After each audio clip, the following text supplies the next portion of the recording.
नमस्ते दोस्तों, मैं हूं आपकी दोस्त फार्मासिस्ट सिमरन। मेरे चैनल में आपका स्वागत है।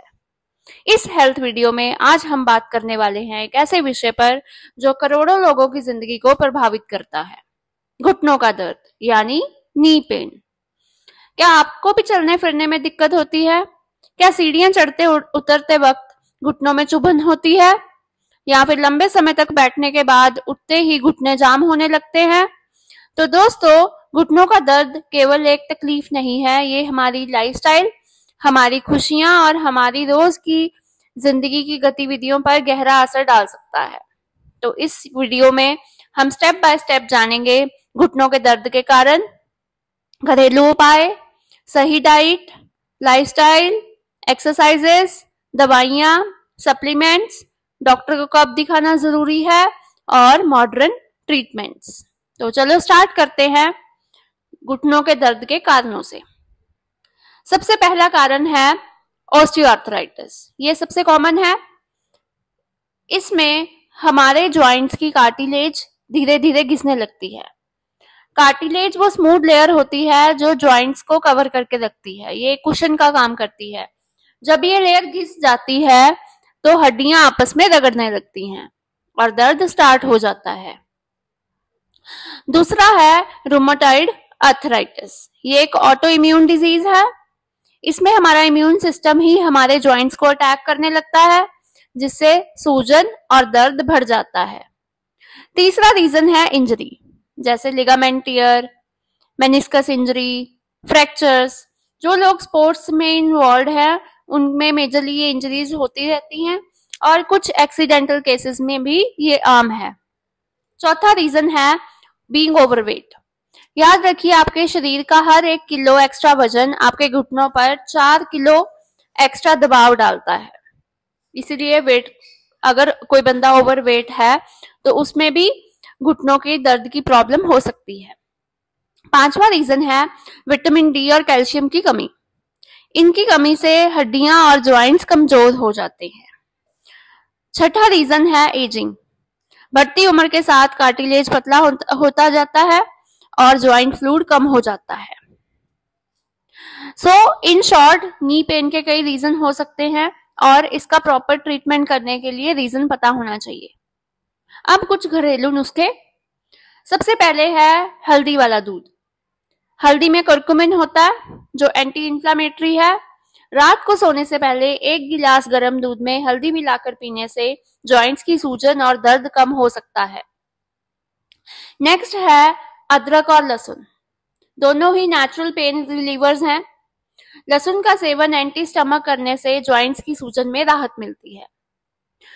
थर्ड है गरम तेल की मालिश। सरसों का तेल, कोकोनट ऑयल, इनको हल्का सा गरम करके उसमें लहसुन की कलियां डाल के मालिश करने से ब्लड सर्कुलेशन ठीक हो जाता है और जो अकड़न है वो कम हो जाती है। नेक्स्ट है गर्म पानी से सिकाई।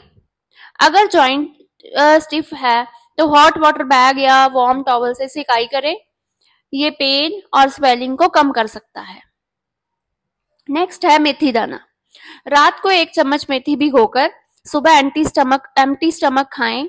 इसमें एंटी इंफ्लेमेटरी प्रॉपर्टीज हैं जो आपको सूजन को कम करने में हेल्प कर सकती हैं।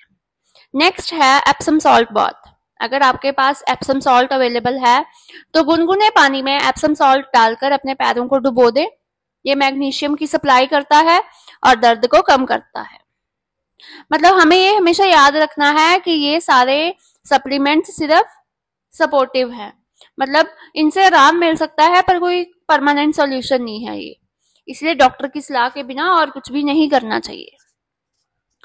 नेक्स्ट, डाइट और लाइफस्टाइल टिप्स। आपको अपनी डाइट में हरी सब्जियां, सीजनल फ्रूट्स, दूध, दही, ड्राई फ्रूट्स, फ्लैक्सीड, अलसी, वॉलनट, ये सब इंक्लूड करने हैं। और अगर आप नॉन वेजिटेरियन हो तो आप फिश को इन्वॉल्व कर सकते हैं, फिश ऑयल को इन्वॉल्व कर सकते हैं, क्योंकि इनमें ओमेगा 3 फैटी एसिड्स होते हैं जो जॉइंट्स की हेल्थ के लिए बहुत ज्यादा अच्छे हैं। आपको oily food, deep fried food, cold drinks, excess sugar, processed food, ये सब अवॉइड करना है। वेट कंट्रोल करना भी बहुत ज्यादा इंपॉर्टेंट है। जैसे कि मैंने आपको बताया, 1 किलो एक्स्ट्रा वजन 4 किलो एक्स्ट्रा वजन डालता है आपके घुटनों पर, इसलिए वेट कंट्रोल करना भी बहुत इंपॉर्टेंट है। रोज आपको एटलीस्ट 30 मिनट्स वॉक करना है। स्मोकिंग और अल्कोहल अवॉइड करनी है। सही पोस्चर में बैठना है और कभी भी बहुत देर तक एक ही पोजीशन में ना बैठे। उठ के स्ट्रेचिंग करनी भी बहुत ज्यादा इंपॉर्टेंट है। नेक्स्ट है एक्सरसाइजेज और फिजियोथेरेपी। बहुत सारी एक्सरसाइजेज हैं, बट मैं आपको कुछ कॉमन सी एक्सरसाइजेज बताऊंगी, पर आपको ये सब करना डॉक्टर की सलाह से ही है, क्योंकि हमारी बॉडी के अकॉर्डिंग डिफरेंट एक्सरसाइजेज हो सकती हैं। फर्स्ट है लेग रेज एक्सरसाइज। पीठ के बल लेटकर एक पैर सीधा उठाएं और 5 सेकंड के लिए उसको रोक कर रखें और फिर नीचे लेके आए। इससे आपके जो थाई के मसल्स हैं वो स्ट्रांग होते हैं। नेक्स्ट है चेयर स्क्वाट। कुर्सी पर बैठकर खड़े हों, फिर बैठें और आपको ध्यान रखना है कि आपके घुटनों पर ज्यादा दबाव ना पड़े। उसके बाद है साइकिलिंग और स्विमिंग। ये लो इम्पैक्ट एक्सरसाइजेस है और ये नी की स्ट्रेंथनिंग में हेल्प करते हैं। उसके बाद आते हैं योगासना, वज्रासना, ताड़ासना। ये भी बहुत इफेक्टिव होते हैं। और कुछ लोग फिजियोथेरेपी सेशंस भी लेते हैं, वो भी आप ले सकते हो, क्योंकि उसमें भी मसल स्ट्रेंथनिंग पे मेन फोकस किया जाता है। उसके बाद आते हैं कुछ मेडिसिन और सप्लीमेंट्स। सबसे कॉमन है पेन किलर्स, जैसे कि पैरासीटामोल या फिर नसेड्स, जैसे कि आइबुप्रोफेन, डिक्लोफेनाक, पर ये सब सिर्फ शॉर्ट टर्म यूज के लिए है। उसके बाद है कैल्शियम और विटामिन डी के सप्लीमेंट्स। ये हड्डियों की मजबूती के लिए बहुत इंपॉर्टेंट है। उसके बाद है ग्लूकोसामिन और कॉन्ड्रोइटिन। ये कार्टिलेजेस की हेल्थ के लिए हेल्पफुल होते हैं। फिर आती हैं कुछ कॉमन सी टॉपिकल जेल्स और स्प्रेज। आपने मूव, वॉलिनी, ये सब स्प्रेज के बारे में सुना होगा। बेसिकली उनमें डिक्लोफेनाक होती है और वो पेन रिलीव के लिए हेल्प करती है। ये भी एक टेम्परेरी सॉल्यूशन है। हमें ये ध्यान रखना है कि इन दवाइयों का यूज डॉक्टर की सलाह से ही लेना है और बहुत लंबे समय तक सेम मेडिसिन कंटिन्यू नहीं करनी है बिना डॉक्टर की सलाह के। कई बार हम क्या करते हैं, जब पेन है तब हम मेडिसिन ले लेते हैं अपनी मर्जी से, और जब नहीं है तब हम छोड़ देते हैं। ऐसा बिल्कुल नहीं करना है। ऐसा करने से आपकी सेहत और ज्यादा बिगड़ सकती है। नेक्स्ट, कुछ लोग पूछते हैं कि डॉक्टर को कब दिखाना चाहिए। अगर आपको इनमें से कोई भी सिम्टम्स हैं तो आपको डॉक्टर से मिल लेना चाहिए।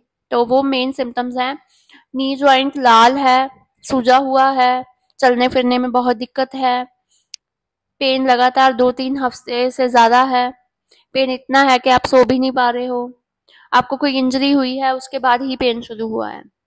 तो अगर इनमें से कोई भी प्रॉब्लम है तो डॉक्टर एक्सरे, MRI या ब्लड टेस्ट से कंफर्म कर सकता है कि आखिरकार ये प्रॉब्लम्स हैं क्यों। आजकल कुछ मॉडर्न ट्रीटमेंट भी चल रहे हैं, जैसे कि बहुत सारी फिजियोथेरेपी मशीन्स आती हैं, उसी के साथ कॉर्टिकोस्टेरॉइड इंजेक्शंस आते हैं सिवियर पेन के लिए, और PRP थेरेपी आती है जिसको प्लेटलेट रिच प्लाज्मा थेरेपी कहते हैं। इसमें आपके ही ब्लड से ग्रोथ फैक्टर निकाल लिए जाते हैं और वो ज्वाइंट में इंजेक्ट कर दिए जाते हैं। ये भी हेल्पफुल है। उसके बाद लास्ट ऑप्शन बचता है नी रिप्लेसमेंट। ये एक सर्जरी है। अगर बाकी सारे ऑप्शन फेल हो जाते हैं तो doctor knee replacement surgery recommend करते हैं। एट लास्ट दोस्तों, मैं यही कहना चाहूंगी कि घुटनों का दर्द आपकी जिंदगी को रोक नहीं सकता, पर अगर आप सही इलाज सही समय पर करवाते हो तो ये आपके लिए तो इसकी ट्रीटमेंट प्रॉपरली हो सकती है। थोड़ा सा ध्यान, थोड़ी सी एक्सरसाइज और सही डाइट के साथ आप अपनी नी पेन को काफी हद तक कंट्रोल कर सकते हो। हमें हमेशा याद रखना है कि हेल्थ इज वेल्थ। तो मैं हूं आपकी दोस्त फार्मासिस्ट सिमरन। अगर आपको ये वीडियो हेल्पफुल लगी हो तो इसे लाइक, शेयर और चैनल को सब्सक्राइब करें। मिलते हैं नेक्स्ट वीडियो में किसी और हेल्थ रिलेटेड प्रॉब्लम के साथ। तब तक स्टे हेल्दी, स्टे हैप्पी। धन्यवाद।